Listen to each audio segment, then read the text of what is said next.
Hey there! Now it's like 9:45 in the evening. Normally I wouldn't film a video at this time, but I wanted to say something because I have a confession. I have a toxic relationship with social media. I think this kind of toxic relationship with social media is actually quite normal for those who use social media quite often. For example, like me, whenever I feel bored, I will automatically reach out to my phone and checking messages and informations on different social media platforms. Sometimes I might start on Instagram and then I got bored from Instagram, I would jump to Twitter, Weibo, and then to WeChat, Douyin, TikTok, to 小红书 and other stuff, jumping from this post to another post, to this platform, to another platform. And then it's like endlessly. I can't feel the time is passing. I can't control myself from stop watching those stuff. I'm not being myself. I don't know what I'm doing, but time just passed on my phone. The other day, I was chatting with my friend and I wanted to see like what she posts on Douyin. That was my initial intention to check that platform. But then, after I turned on Douyin, I forgot what I wanted to do in the first place. And then I just keep watching it for 40 minutes, non-stoppable, and just sitting here and not even realizing that 40 minutes has passed.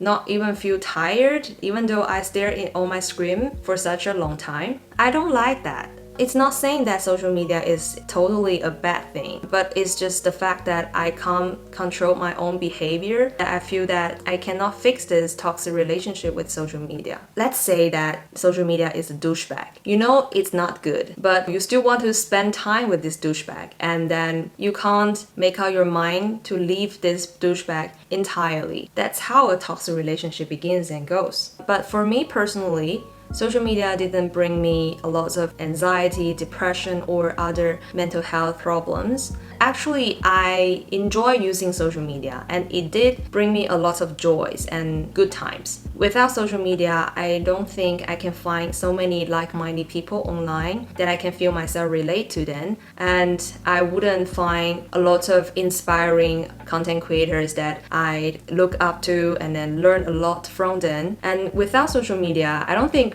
I have the motivation of producing new videos from time to time, and I don't think you can find my videos at this like random corner of the internet. Social media does bring me a lot of joy and benefits, but still, it is still very toxic and addictive. So for the reason why I filmed this video is that I wanted to break it down why social media is so addictive and why I cannot control my behavior on social media. So firstly, those social media services, they are designed to be addictive because all these short form videos or content, they are usually fast-paced and attention-grabbing. After you watch a video, you may find it very funny, very hilarious, and then you will have this instant gratification so that you want to watch another one and another one and another one because your body reacts to this, release dopamine and make your body feels good, make your mind feels good. Those platforms, they follow the same kind of logic to grab your attention without you even notice it. After I spend a lot of time on social media, I feel my perception of time is changing too. It's like when you're using social media and you wouldn't know that time could pass so fast. Like I wouldn't be mindful about how much time that I spend on my phone. And another thing is that my attention span become very short and I am easily distracted by other stuff. I have something going on in my mind, it's like jumping here and there, but I can't really focusing on doing one thing for a long period of time. Another thing that I wanted to say is that why social media is so toxic is because it is irrational online space. I actually not really sure like who is looking at my content. You know, those numbers, it doesn't have any kind of meanings. Some people may just like click in and then watch without leaving a comment, or maybe they just watch for a few seconds and then they just close this page. Sometimes when a video blow up and it went viral, it will attract those people that beyond my audience base. So some random people will click in this channel and see what these random people are talking about in this video. Maybe those random netizens, they didn't agree with what I was saying, so they just leave some very irrational sometimes a bit hatred, that kind of comments. Actually, I don't receive a lot of hate comments. Then it's only like a small, tiny amount of hate comments that I receive, and I actually ignored it already. But still, like this stuff like made me question that how come people have so different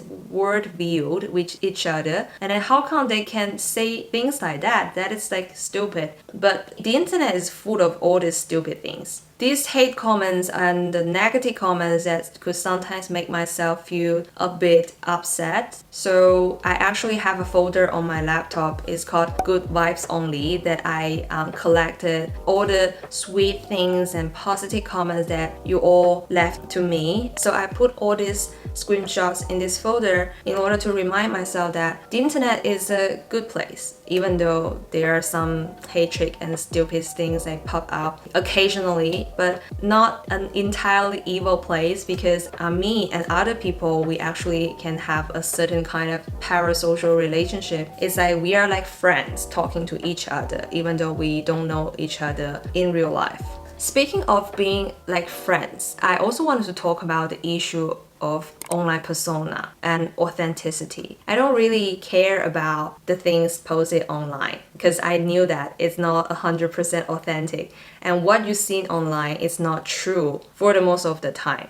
Especially for those like celebrity or influencers, like those stuff that they post is not 100% authentic. Even though for me, what you are watching right now, this is not like 100% of me. You cannot know by looking at a random video that I post and then know me deeply. It's only a small part of my life that I showed on the internet, and it's also only one side of myself that I want to review to the public. I feel myself it's an authentic person, but it's still like a kind of curated self that I post online. So besides for the things that I mentioned just now, there are some other issues like privacy and surveillance. Because of algorithms that all these platforms have collected our information and all the data that we left online. They know what we are interested in and what we don't like. Big Brother is watching us. And also inequality, by which I mean not everyone enjoying the same kind of online exposure. Platform they may lean on to certain influencers or celebrities to give them more online traffic. But for some other people, they're like yelling in the air and no one is listening. So it is more like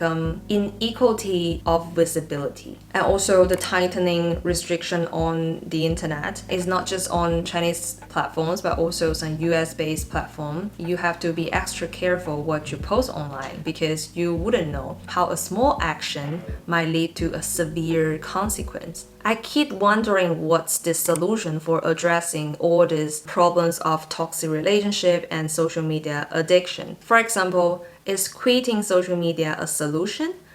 Nope, this is not, because our life is basically depend on social media, and then if you just quit social media entirely, your family and your friends is gonna go crazy because they cannot reach out to you, and you cannot maintain this connection when you are physically away from your friends and family. So I think one of the solutions is that you can use technology to address the problems caused by technologies. For example, like on your phone, there's a feature of checking your screen time.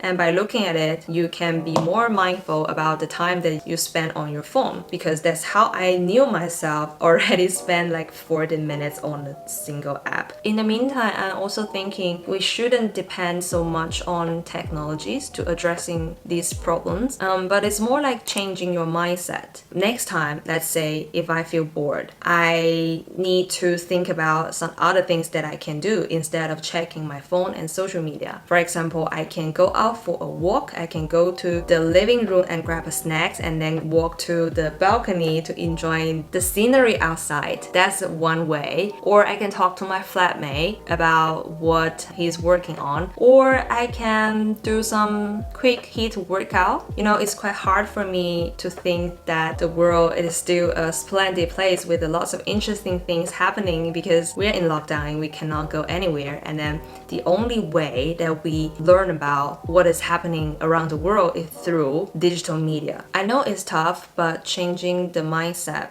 and to realize the fact that there are lots of interesting things to do, not just like checking your social media and then trapping in this digital space. Doing some little things like picking up a book, practicing a song, or picking up an instrument. Like all these things can be helpful for distracting your attention on social media. I'm not entirely passive about it. I still have hope that we can gain our control back and we can be really mindful in terms of our social media usage. Disconnecting from the internet and social media as a way of reconnecting to the physical world. Yeah, that's what I wanted to say today. Yeah, this is all for today's video, and I hope that if you can find this stuff relatable to you, and please let me know if you also feel the same, or if you have any solutions to, in terms of addressing this toxic relationship with social media. I would love to hear from you. Okay, that's all for today. I will see you in the next video.